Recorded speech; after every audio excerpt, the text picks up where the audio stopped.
In today's video, I am going to teach you how to type euro symbol in Gmail. First, open Gmail in your web browser and go to your inbox. Once you are in your mailbox, you are ready to start a new message and insert the euro symbol, which looks like this, euro. Next, click the Compose button. This opens a new email draft window, usually in the bottom right corner of the screen.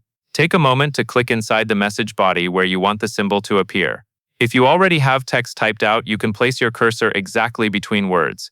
You can also highlight existing text if you want to replace it with the euro symbol. To do that, click and drag your mouse across the text you want to change so it is selected. Now type the euro symbol using the keyboard shortcut that matches your computer. On many Windows keyboards, you can press Ctrl and Alt and 4 at the same time. On some keyboard layouts, especially in Europe, you might use Alt-GR plus 4 instead. If one shortcut does not work, try the other, because the correct option depends on your keyboard language settings. If you are on a Mac, click back into the email message body and then press Option and 2.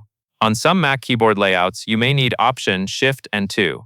Again, this can vary based on your region and input source, so use whichever one produces the euro symbol in the draft. If you prefer not to use shortcuts, you can also copy and paste the euro symbol.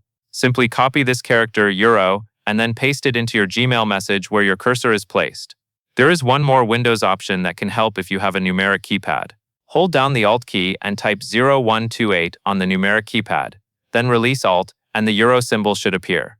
This method usually requires the dedicated number pad, not the number row at the top of the keyboard. Once you see the euro symbol in your email draft, you can continue typing as normal and send your message when you are ready. And that covers everything you need to know.